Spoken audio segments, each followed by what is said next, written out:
Hey, Keisha.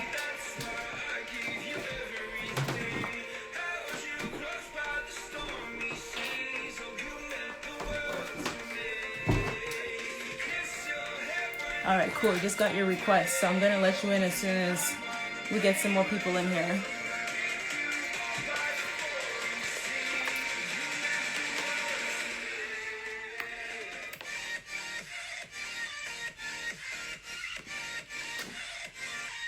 Hey, Miss Lango.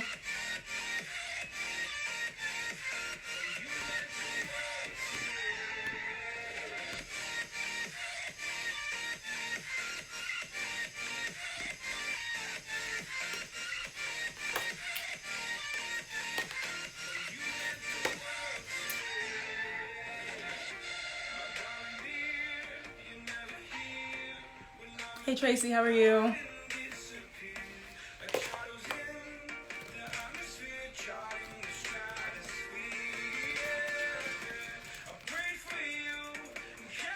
Hey, Rich. Hey, Pierre, how are you?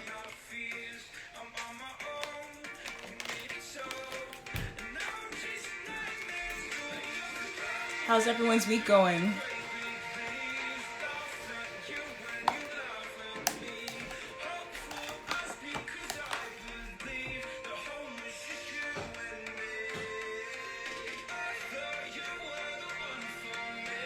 Good evening, Paula. How are you?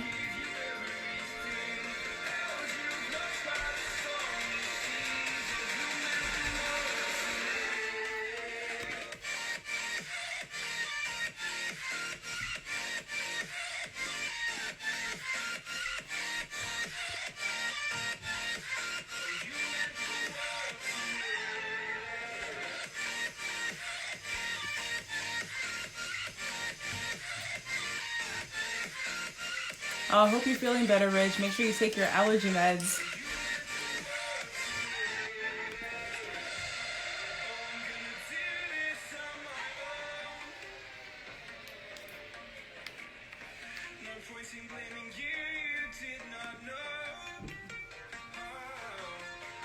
How's everyone doing?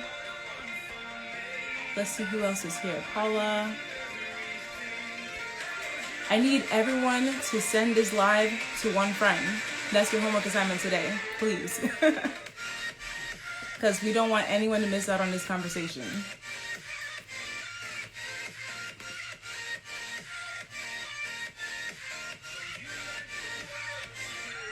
Good evening, Brian. How are you, bro?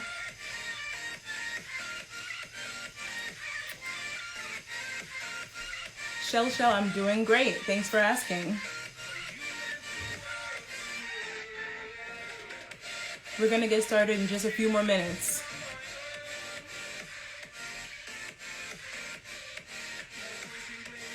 All right, be careful driving, bro. So in case anyone just came in, I need you to forward this live to a friend. Just one friend. That's my homework assignment to everyone today. Hey, Rob, how are you? Hope you're having a great evening.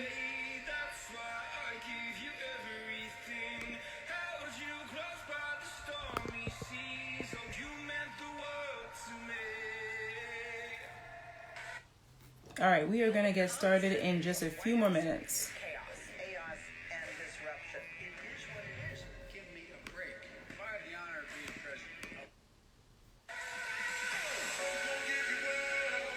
How's everyone doing? Can you guys believe it's already October? There's just 2 more months of 2020. What a year it's been. Silver, what's up? How are you?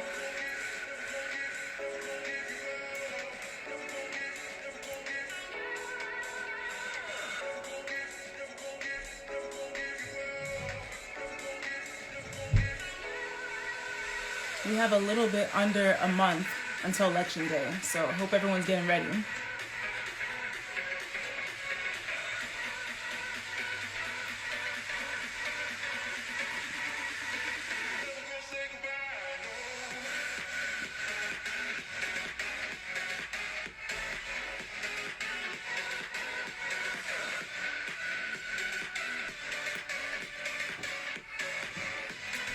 Yes, Miss Lango. Vote, vote, vote. And Election Tuesday, we're not having Testimony Tuesday because I don't want anyone to blame me for not getting in line. So you guys had the whole day to vote. No excuses.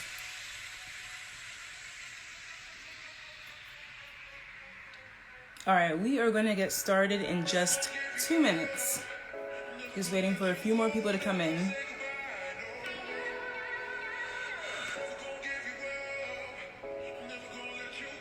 Welcome everyone who's just coming in.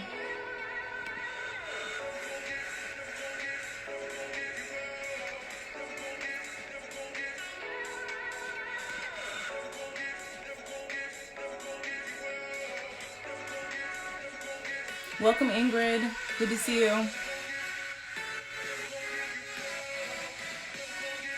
So I found a hack to the music. This is non-copyright music on YouTube. So Instagram can't hate today. We're gonna play some music. We don't know who sang it, and that's the key. They can't shut us down. Dean, good evening, how are you?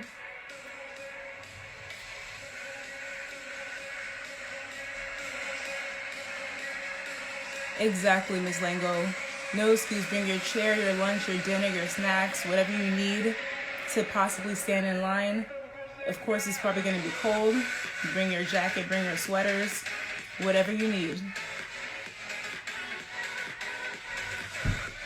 Welcome, Colleen, how are you? Souffle Bombay.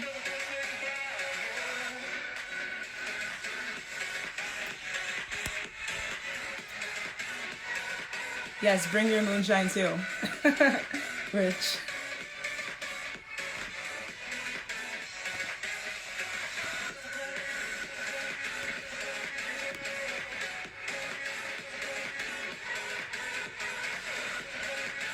Oh, you're grilling. Nice. Nice.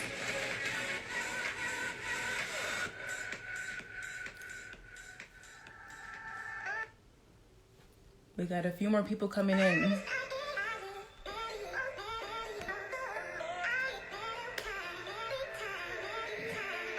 For everyone who's just joining, good evening. Thanks for joining. Please forward this live to one friend. That's your homework assignment.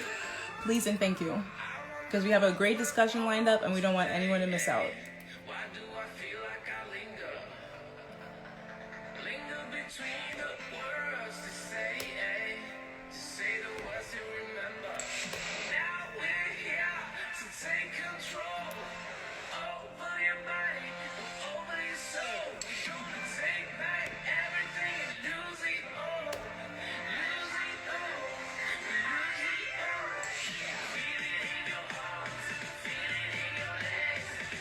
Welcome, welcome. Good evening. How are you? Oh, Ingrid, you gave up Jeopardy for me? Thank you so much. I'm giving up Jeopardy too. I love Jeopardy. I love Jeopardy so much. I need to go on the show, actually, because I'm always shouting out the answers. Welcome, Tay. How are you?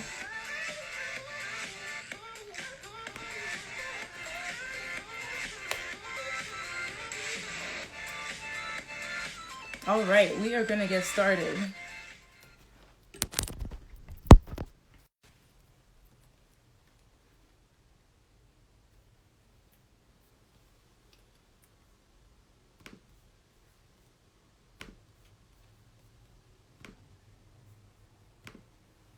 All right, welcome everyone.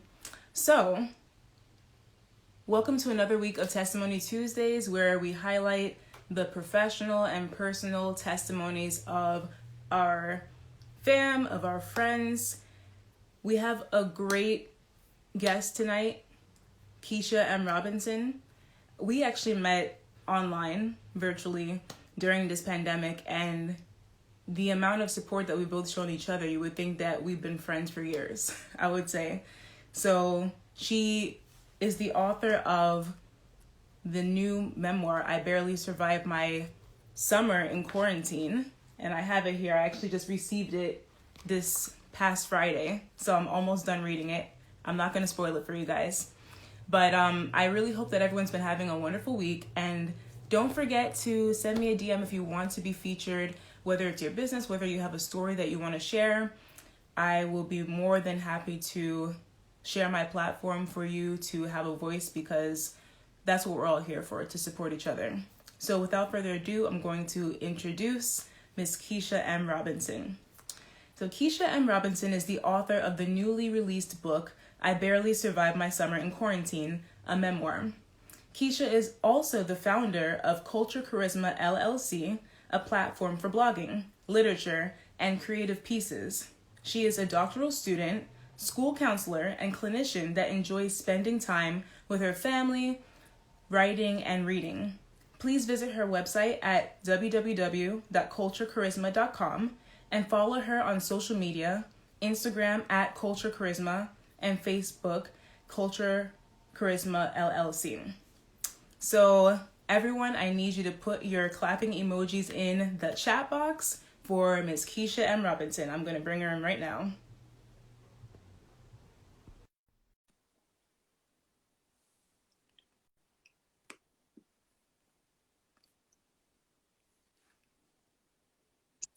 Hello, Keisha. Hi, how are you? I'm good, and you? I'm doing great. I'm doing It's great. so I'm good happy to to see be you. here. I'm happy to have you. I already feel the energy in the room is just so positive. Yes. Yeah, so how's your week going? It's been a busy week. I don't know if you've been keeping up with my Instagram post, but I had an interesting day today. Um, at the doctor's office, but this week is it's been going okay. I'm happy to hear it. And we're all sending prayers out for continued health and happiness for you and your family. Thank you. So, as you're my third guest, and I'm really pleased to have you. And I've been doing this thing where I have a icebreaker for everyone who comes in. So my question to you is, what was the first book that you ever read? The first book oh my goodness, I've read so many books. Like I was that one student that like loved to read in school. The one that sticks out for me is probably Little Women. Um, yeah, I remember reading that book, but that's not the first book I've ever read. I've read so many books, so Right. many.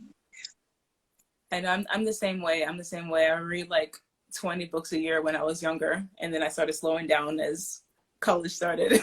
As you can see, we're now in a book club, so like And we now we're in still a love club. to read. We still love to Exactly. read. So Exactly. Reading brought us together. And then yes. another question is, what is your favorite genre of music? Oh, my favorite genre. Mm. Oh, should I be politically correct? Okay, so I like Afro beats. I love Afro beats. I Yes. really love Afro beats. I really do. And then second on my list will probably be trap music.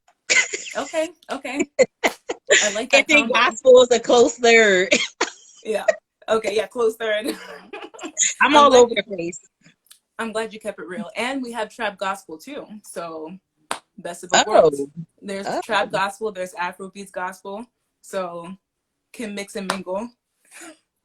oh yeah, I need to know about those songs. I'll One of put my you friends is on. saying don't lie. Like I know I really do like gospel music. I really do. Yes. Yes. Oh man.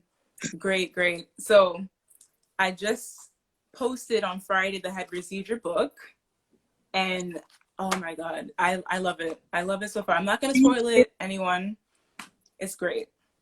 So, you know, you. everyone's been having a very interesting pandemic in their own way, to say the Mhm. least. But can you tell us what inspired you to actually sit down and write, not only write, but also publish a memoir about your experience during this pandemic? Okay, so one of my dreams was always to write nonfiction books. Like ever since I was a kid, I've always wanted to write. Ever since middle school, I can really say I can remember like writing stories about Little Red Riding Hood and changing it up to make it a little bit hipper. But that's always been my dream. However, I've also been a very private person, not because I'm ashamed of any aspect of my life, but some things I feel should remain private. However, during the epidemic, I started experiencing trials that weren't necessarily being displayed in the media. Like we would constantly hear about, the rising rates of COVID, but then there was another part that wasn't being told, and people who were being affected um, by the quarantine and the pandemic that have chronic illnesses that who could no longer go to their doctor's appointments, how we were maintaining homeschooling with our children, how we were still gaining income when our jobs are being closed. So the more I noticed that these things weren't being depicted in the media, it encouraged me to want to tell my story.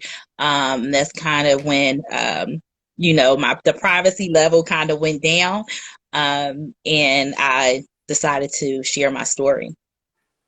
Okay, and so, because I know I've tried in the past to sit down and write a book, and I will tell everyone here that it's not easy to start and finish.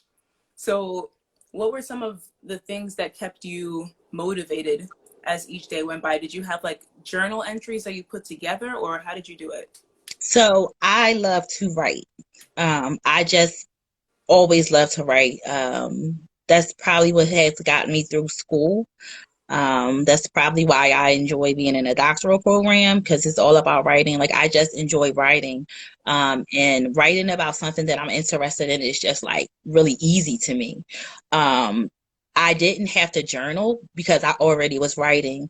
We may discuss later, my blog, but Right. I started out blogging, and the more I blog, the more I decided to share. So to me, writing is like really easy to me, um, and that's how I communicate more effectively is through writing. Believe it or not, I'm a really shy person, and a lot of people don't realize that because I'm a very friendly person, but I rather communicate through writing. So I didn't really have to journal. I mean, some of the things, concepts came from my blogs, but a lot of the material already had, or things that I spoke about in my book didn't just happen during quarantine, but quarantine gave me the place, the time, the space to share these things. Right. Yeah, I totally feel you on that because a lot of people are taking this time to work on things that they might have put on the back burner as they've been busy with their day-to-day lives. And you had the material right there because you were living it every single day. Exactly. So, and it's something that you love to do in a way that you express yourself. So how long Exactly. did it take you to actually write the whole memoir? It didn't really take me that long. I had a lot of the information. So the memoir is based on an event, which is the quarantine over the summer. So it's basically taking place in these last 3 months. But inside of the story, it also talks about other experience that I have. I talk about the murder of George Floyd. I discuss the Black Lives Matter movement. I discuss my own personal experiences with racism. So it really didn't take long. It wasn't a long process for me. Um, like I said, I've always been the type of person that once I have my mind set on something, and my sister can attest to this, if I have my mind set on something, it's going to get done. And that's Right. just that's just me. I've always been that person. Um, and especially when it comes to something that I'm really passionate about, I will just go forth and just finish it. So my goal was to have my book published by the fall, and it was. I'm very thankful for my sister. She's also a writing consultant. Mm. I'm very grateful that she was like the leader of this project. And she had faith in me. And because of that, I was able to publish my book in the fall, Wow. self-published. That is such an inspiration because you talked about earlier how we're both in a book club together and we're reading all the sometimes fictitious situations of all these different authors that we don't personally know. But can I tell you that reading a book of someone that you know is just such a blessing, because I feel like I'm inside your head and I can relate to so many of the things that you're saying. So it's like, it made me feel like proud to know you. I was going for that. Like, and not the part that you're proud to know me, because I'm proud to know you too. I love you. Oh, thank you. But I really wanted people to understand what I was going through. And even if you couldn't relate, like kind of have empathy, like Yeah. have a better understanding of the things that I was going through. And I just felt it was important for me to put that out. Like, it's okay, like, to share and to be transparent. And people are going to judge you. People are not going to like your writings, and that's okay as long as you're true to yourself. And it's a nonfiction book. I'm only interested in writing a nonfiction book. I have nothing against fiction. But my whole life is to me is like a whole genre of different movies. So I have my own material to go by. So Right. Yeah, no, I think it's great that a lot of authors have their niche, and it just seems that it comes so naturally to you. You can tell, even the way thank that you you. put certain sentences together and to describe something that we wouldn't really think about on a day-to-day basis, it paused to express.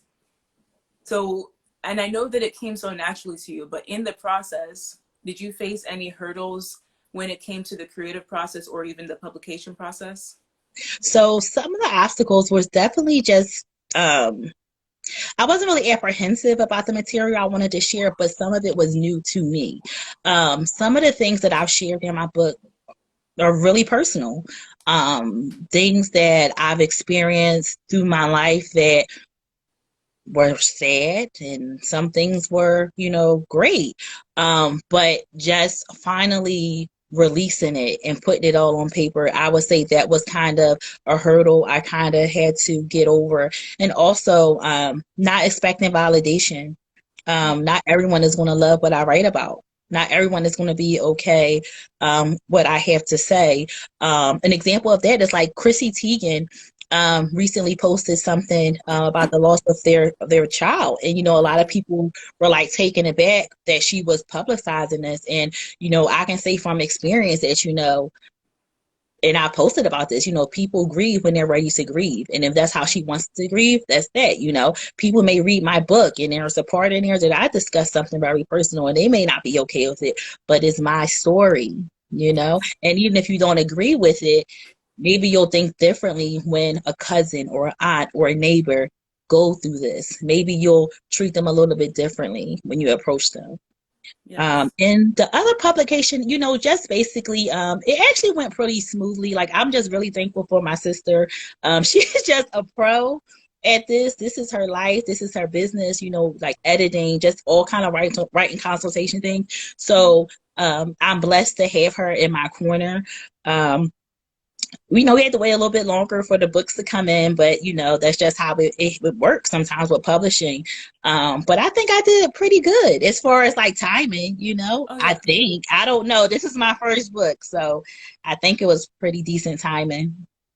It came right on time, honestly. And everything's already slowed down with the pandemic. I know even one of the books that we were reading in the book club got stalled and they had to republish it. Yeah. So I totally understand. And so I know that you included so many personal trials and tribulations that you went through in the book. When it comes to family reading it, do you think that they learned anything new about you that they didn't know before? I can say my mom. Mhm. She said, Keisha, after reading your book, I'm starting to see different things differently than I did before. Like I said, I'm a pretty private person. So in a lot of things I keep to myself from my family because I'm an empath. I feel everything. So someone feeling pain in my family is going to affect me. So I'll keep a lot of things to myself. So I had my mom tell me, Keisha, some of this stuff you wrote about, I never knew. Oh my gosh, like, I'm happy you finally told me. So it was like a sigh of relief, like, yeah, this is really how I'm feeling, because you may not know that just based Yeah. on my reaction. You may not know that something hurt or something bothers me or something concerns me. So I've been getting some positive feedback. And like I said, there may be feedback that is not positive, and that's okay, because it's my story. and Yes. no one can tell me if my story is right or wrong. Is how I feel. And that's what makes it so authentic because, it's just real. Yes. Yeah, I think that's really something to be proud of because it takes a lot to be able to put that out in public, but it was also a therapeutic release for you too. Yes. And it was a way for people in your life, as well as people who don't know you personally, to get a window into your life and how you've overcome all those obstacles. So that's Yeah. really great. And also, I want to point out, like, reading my story, you will learn so much more about me than what you see on the outside. Something that I struggle with a lot, I post about it a lot on social media, is that I don't fit the look of like what some people think I should look like because I'm a cancer patient. I'm not a survivor. I'm not in remission. I am a patient. I still receive treatment several times a week. I have injections throughout the week. I'm a cancer patient. And sometimes people have a difficult time grasping that because of how I look. But they don't see me all the time, and just reading my stories and learning what I'm going through is very helpful because not everyone will have empathy. So I'm just hoping people can learn from that. And I think that you fit that phrase that they say, I don't look what I'm going through or what I've been through, because you're such a strong person. And Thank you. I consider myself an empath too. So we really, even though we take in all the emotions around us, it's hard to express sometimes in words how we're feeling. So Hmm. I think that's so important to let people know, hey, I'm going through stuff too. Because we're always Exactly. that person that's the shoulder to cry on, you know. So, Yeah. and did you have any days that, the energy just wasn't there to continue writing? Yes. So as we speak, like I'm actually really, really nauseous right now. Oh Um, no. but so this is why I think it's very important, like to read my story or to even just be here listening. Um, this is my life, right? So my treatment is my life, which means whether I can choose to be nauseous and sit back and not do anything and miss this opportunity to speak with you, or I can say, okay, Keisha, I'm nauseous, but I want to be come on here and I want to speak to my friend and I want to talk more. Um, and don't get me wrong, you have to learn a balance. You have to Right. learn to say no. You have to Yes. learn to when to take a break. My health dictates my life. Okay, so everything that I do, be it work or school or my children, is all dictated on how my health is. So definitely having that balance. There's definitely been days when I didn't have energy. Sometimes I say it's through the grace of God that I put my book out when I did, because the week after my book was finished, I started a new treatment, Mm. and the side effects are horrible. And Wow. I know for a fact I would not have been able to, finish a book under these conditions. So, I mean, you just have to, you know, do what feels right for you. And then when you need a break, just take the break. Right. I think that's a miracle in itself, just because, like you said, sometimes you get that word and you don't know why it's coming. It's like, do this right now. And you're like, right now, Exactly. right now. But Right now. God knew that that was the right time for you to get Exactly. started. So I really Exactly. commend you. And I'm so grateful that you're here talking to us, because I know that it's hard with the new treatments and everything, but you decided to stick it out. And I'm so blessed and thankful that you're here. No, I'm grateful to definitely be here. I was looking forward to this. Um, like I said, this is actually the first interview I've done with anyone. Really? Yeah, so this is an honor for me Oh, to do this with you. likewise. And like I said, I normally I'm not a big talker on Instagram, but I do think that everyone has a testimony, and I also Yes. feel like you have this wonderful platform, and just the title alone, Testimony Tuesdays, is like it's so meaningful because you're allowing people to express themselves, whether it's in how they're cooked, like souffle, or whether myself, right, in the book, you just have all these different avenues that can come on here and just express themselves. And, why not? Right? Yes. Thank you. Yeah, and that's actually a project that God laid on my heart too, because I know the phrase is not something, it's almost like Women Crush Wednesday, right? It's something that I've seen in the hashtags, but I was like, you know what if we brought this to life and just gave people an opportunity to talk? And so I'm really happy that, you took an opportunity to do that and took a chance on me too. We're in a sisterhood. We're in a a book sorority. Right, right. Yes. And another thing I wanted to ask you too is about your blog. So I know that in the book you included some excerpts from past blog entries. Mhm. So can you tell us a little bit about how you got started with the blog and just what people can expect when they go to your blog, what they'll see? Okay, so interesting story. So I'm sitting around during quarantine. I'm like, wow, I have a lot of time on my hand, and of course, I want to write. Um, and I decided, oh, you know what? I really want to create a blog. So I contacted my sister because that's just my go-to person. I'm like, I really want to start a blog. I just really want to discuss things that I'm going through during quarantine, and that's just kind of how it started. I created my name, which was Culture Charisma, which, plays off of just having charisma for the culture, because I feel like I have that. I feel like I can just get Yes. along with just anyone. So I played on words. And it actually started, I want to say, early on in the quarantine. And it just grew from there. And I just decided to create a business off of it because, to have something of my own. And, I'm so happy I decided to do that because now with having my own business, I'm able to sell my material on my website. I can sell my books from my website. I can sell other products that I'm interested in making off of my website, but I'm also able to fundraise. I fundraise through the Leukemia and Lymphoma Society. So when you go on my webpage, you're going to find out about that, like ways you can help donate towards Light the Night. You'll find out different resources. If you need help with mental health things, that's actually something I'm adding on to the website. Okay. So it's the blog resources and just fundraising opportunities. It's also information about, media appearances of myself. I put that on there.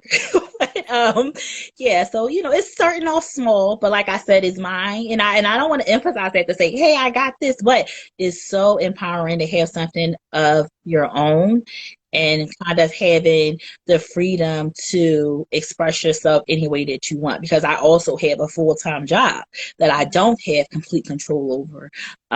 So it's kind of having the opposite effect. Right.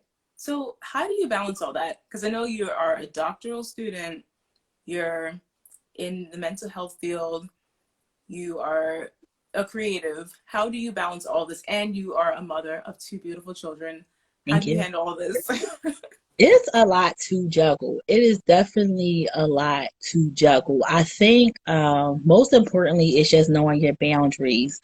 Um, I will say being in quarantine has made things a lot more manageable. I'm not happy for a pandemic. I will not say that, but it has made my life so much more manageable because I'm working from home.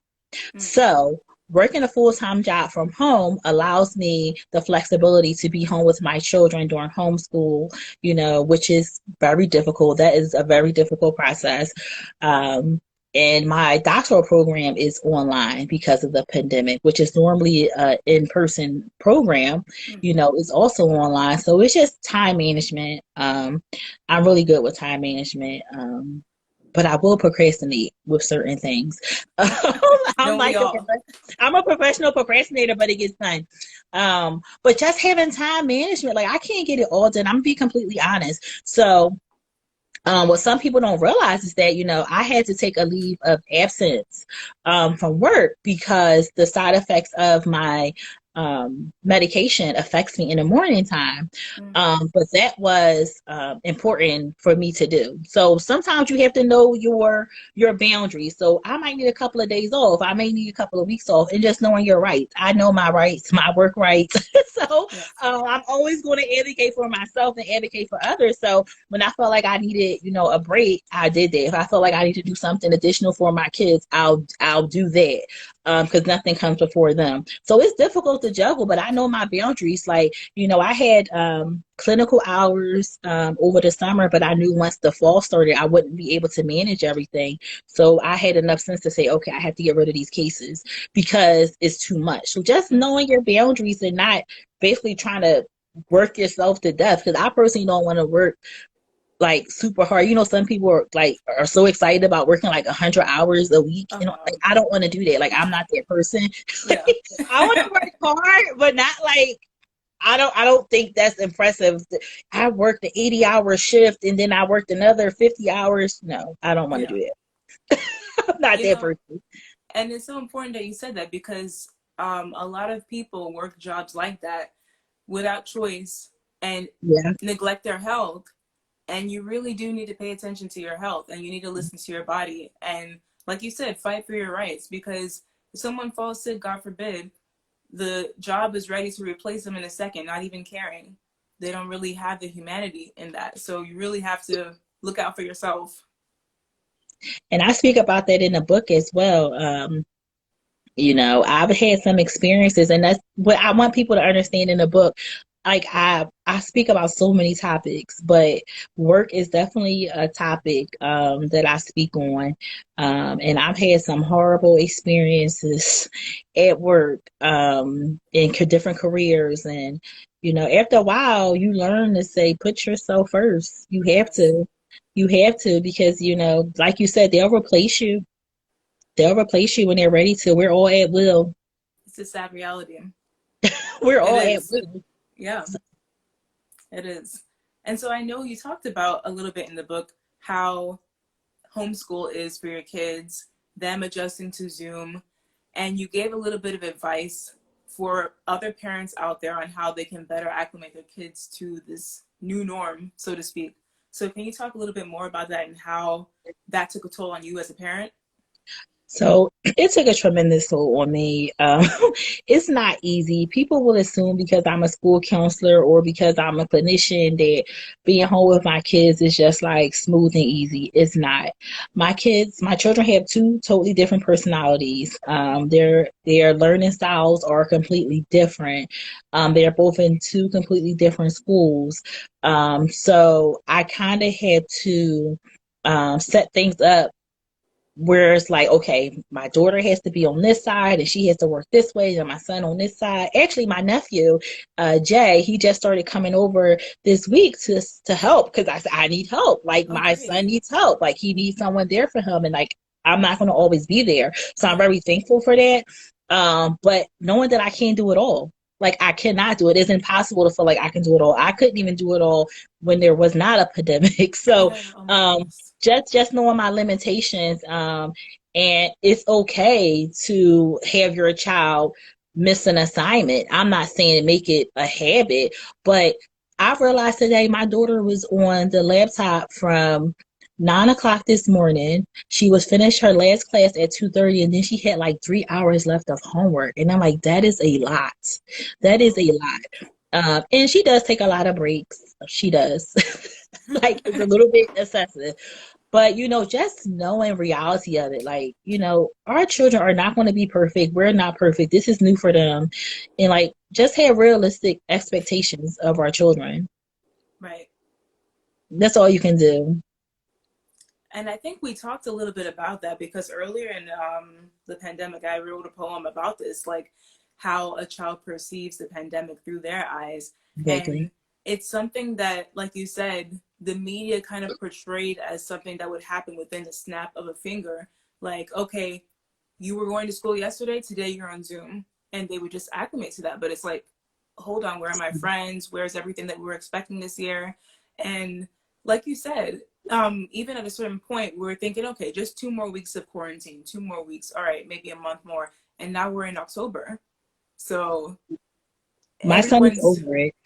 yeah, aren't we My son all? is completely my son is like, this is very difficult for him. And then as a school counselor, I see the other side of it. You know, I was some of my students' person. I might still be their person. You know, I was their safe space. My office Mm, was their place. You know, they knew if they came to school and they didn't have a personal item, they could come to me.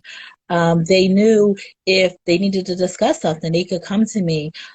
So their world is like turned upside down. They don't have their safe space. They don't have their person. So something that I try to do with my students is to be accessible to them as much as I can. Just providing them with like a way to contact me because it's very difficult for them. I mean, honestly, my students literally they were in my office every day, even when they weren't supposed to. So I can only imagine them being home and not getting that kind of attention. And I'm yeah. not saying that's all students and all families, but you know, this is an adjustment. And one of my students actually had a serious incident that happened over the summer with them. Oh no. They were in a crossfire and got injured. And, you know, I wasn't able to be there. You know, I wasn't able to see them. So our kids are hurting and our, you know, kids are going through a lot. There are a lot of questions about the different deaths that's going on with the Black men and women in our community. So there's a lot of questions that, you know, they don't have the answers and we don't necessarily have all the answers to. You know, I think that's a great point that you raised because not only are we going through that pandemic, the health pandemic, but also this social injustice pandemic Mhm. that has been going on for a long time, but just got the light of the media, so to speak. And as a teacher, I'm sure that you would want to be there for your students and that, like you said, you had that safe haven in your classroom for them. And we know that a lot of students, when they go home, they don't have that safe environment and it's Mhm. actually a scary place to be for many different reasons. So I applaud you for being able to provide that still for your students through Zoom, even though everything's virtual now. Thank you. Thank you. And it's like, but you, and then with that, then you also still have to have your boundaries. It's like, Mm-hmm. how much of yourself can you give? You know, how Yeah. much, you know, so it's very tough. And I just want people to understand that individuals that work in schools, we are under a lot of stress. We are very stressed. We are stressed about our own children. We are stressed about our students. You know, I was actually speaking with the principal the other day and I said, yeah, I was talking to my kids and she thought I was talking about my kids. I was like, oh no, the students, because that's what it is, you know? Yeah. So it's a lot that we have to balance. So, um, it's counselors and teachers are severely underpaid. And but that's a whole nother topic we can discuss another time. Oh, yeah. I know. I have a lot of friends in education and I hear that all the time. And it's so true. You have teachers, especially in the Philadelphia school district, you know, we're here, a lot of students taking money out of their own pockets to buy school supplies for their students. And I'm sure that happens all over the country too. So Exactly. teachers are to be commended for sure. Yep. And I know that it's a very stressful situation. So how do you de-stress from all of that? I know you have writing as an avenue, but what are some other ways that you found as an outlet to kind of de-stress from all of that? So definitely taking time for myself. So when I'm in a book club meeting, that is a time for myself. If I hanging out, like virtually hanging out, that's time for myself. I'm not a television person, so you won't really catch me sitting watching television. That's not my thing. There's nothing wrong with it, but that's just not my thing. So anything that I choose to do that's like fun or entertaining, it's like this is something for myself. Like this is something that I'm choosing to do. So besides writing, I love to read. I love the book club. Um, I haven't been as active right now just because, you know, my treatments and everything. But pretty much, and I love to shop, but I have to be careful with Yes, it because I really shopping. can't go. I can't even go to the mall because like the big crowds and everything. Yeah, Um, but I definitely love to shop. I really, really do love to shop, we have and to be so does careful my about daughter. online shopping. Whew, oh my It's gosh, dead. it's It's so dead. dangerous. Yeah. And did you notice that all the stores started having sales during pandemic. Exactly. Knowing Like y'all that have nothing to do but shop. exactly. Like you're going to take all of our money. Like we're some people don't. You know, did you ever just sit back and think about like everyone is out of work because of the pandemic? Like it's just so like everything from like the smallest job to like the biggest job, and like did you ever just sit and think like how are people actually surviving from day in to day out? Yeah. So yeah, but yeah, that's how they get you. They try to get you. Well, there's nothing wrong with spending money, like especially if you want to buy a book. But Exactly. Shameless but you know, plug. you just have to be cautious. You have to be cautious of what you buy, you know. So Yeah. Exactly. And sometimes you find yourself like, well, I might need this like after pandemic. So maybe I should like just stock up. And oh, that looks nice too. I might need that after pandemic, like that outfit or these shoes or, but and your outfits be really cute. So thank you. I know you like to shop. I do. Thank you. Thank you. I was just like fed up, and also yours too. I love your closet. We got to exchange details someday, but it's just like you get fed up wearing your PJs every day and or like whatever you have to wear to work, and it's like, you know what? I'm just sitting here. Let me just have something nice to like boost my self-esteem, you know? Yes, I got on my new shirt. I was so happy. Yes. Like I love it. I see those ruffles on the side. I love my ruffles. Like okay, all right. I can Yes. just talk all day about We my can have a ruffles. whole topic about that for sure. Oh, I also wanted to highlight your feature by Arcadia University's 40 Under 40. So please tell us about that. So that was really amazing for me. And what made it amazing was during my last semester of my grad education, that's when I was diagnosed with my chronic form of non-Hodgkin's lymphoma. So I was kind of in this space where like, oh my gosh, am I going to finish this semester? Like, what am I going to do for the next day? Like, I was really on the verge of like kind of dropping out. And this was literally my last semester of grad, actually my last 3 weeks. Oh my 3 weeks goodness. left. Yeah, so I was still kind of like doing my research project, and I basically almost like threw my hands up, like, okay, I need to focus on my health. But through the grace of God and through, I had some amazing professors, I didn't give up. Thank God. I was able to, complete my degree, and like just really start building on what can I do now? It kind of was an eye opener once I got my diagnosis. Like, okay, Keisha, what can you do now in this time that you know? Not that I have my days are not well, all our days are, but not like that. Not to be morbid, but what can you do now? Like, live your life. Right. When I was nominated for it, I was like, wow, like it felt really good to be recognized for something positive because for like the Yes. past those 6 months prior, like it was all kind of negative because, with my diagnosis and then just starting these treatments, and I had time off of work because it was just taking a toll on me physically and mentally. So once I was nominated, I was so excited and happy about it. I'm like, oh my goodness, like little old me. And something else that was really important, and because I really do believe in representation. Um, I said to myself, my students and my children can look in this book and they can see someone that looks like them because there are not Oh, a lot of people that look like them in this 40 under 40. And I'm very proud about that. I yes. did not go to an HBCU. If you read my book, you'll understand why. Um, I'm just happy I went to college. But um, it was a good experience, and I always try to do representation, hair representation, at Arcadia. So it was a really big deal to me, and it showed that they believed in me. Because honestly, what I was honored for 40 under, I keep coming over here because I have the article here, but what I was Yes. honored for 40 under 40 really came into fruition during the pandemic, things that I didn't even know I was capable of doing, like Wow. a future in business, a future in this, and like it just came into existence. So sometimes we don't know um the road we have to take to get where we need to be. So that's why I'm always grateful, for things that happen. Wow. That's honestly a gem right there because you kind of manifested everything even before that recognition. Like it was a thought. You probably didn't know about it. And then all of a sudden everything's in bloom now during this pandemic. So congratulations. And like you said, you're such an inspiration to your students too, because a lot of those spaces don't have people who look like us. And now they can see that and, hey, I can do that too.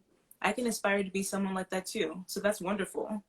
I purposely did ask. They said, "Do you have a headshot, or can we come to your work and take pictures?" And I purposely said, "No, come to my job and take pictures." So Of if you course. see the magazine, like we have a couple of students back there, but they saw what was going on. They said, "Oh, Counselor Keisha, what are they doing?" So I was able to Oh, tell them what it is because, yeah. I think it's important for them to see that, like, this can happen for you too. And even if you don't want to be recognized 40 under 40, you can just be great in your own right, just doing anything. Even over the pandemic, I was still doing work for the school. I've got a donation of socks from Bombas. Mm. I've, just always trying to find ways to connect. And I'm looking at what Meg said.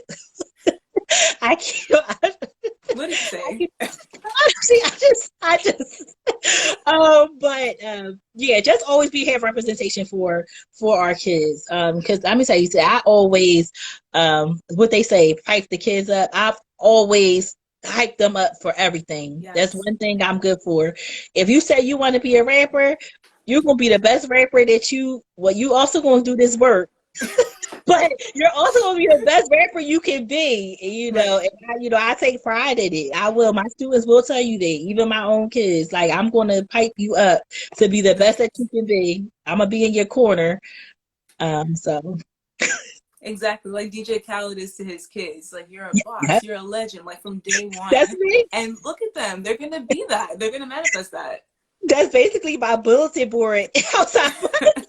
I have all kinds of, like, I had a road, like I built a road, and on my road I had different landmarks for like where they can be, and I put like all the top high schools for them, and like the top, well, I put like the Philly area college, and just so they can see what they can be.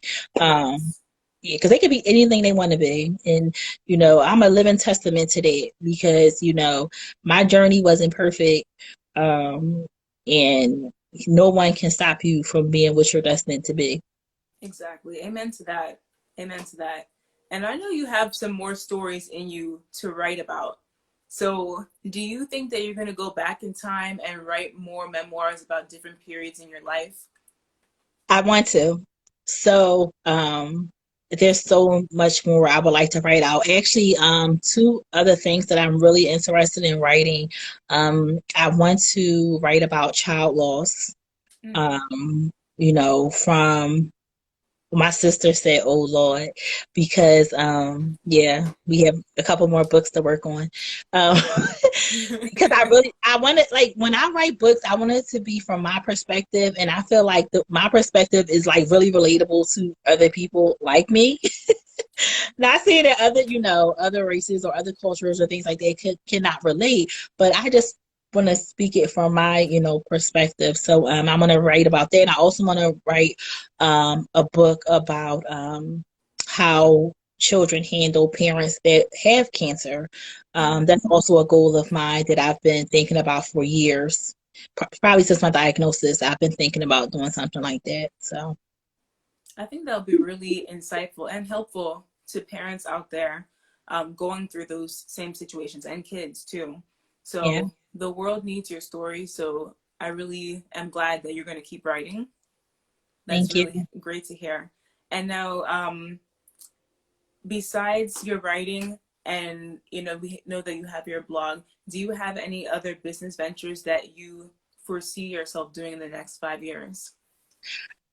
Yes. So honestly, I want to definitely still continue to work I'm a licensed behavior specialist, so I'm very interested in behaviors. So basically having my own consulting firm with behaviors. I specialize in applied behavior analysis. But I think I really want to focus on culture charisma, and just being creative and having a creative space. And that's kind of scary, because that's not always where the income is. But that's something I really want to do. And something, and Max also said, I also create bows. I make bows. That's my other passion. I love to Oh, make bow. Yeah, I love to make bows. And that's something that, honestly, when I make them now, if they're not for purchase, like sometimes I'll give them to students and things like that. But that's also something else I want to continue to do. It's not really big. Um, in our culture per se. But it's something that I enjoy doing and something that I love to do. So business wise, I just want to focus on, what I can do for myself because I'm getting to the point where, when your ideas aren't being manifested in the organization, you kind of just want to do your own thing. right.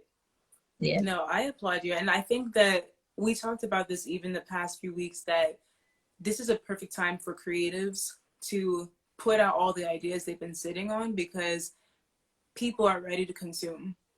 And not only for the fact that you're doing it because you're not seeing that in your current workspace, but no one can do it the way that you foresee it. And no one can manifest it the way that you foresee it.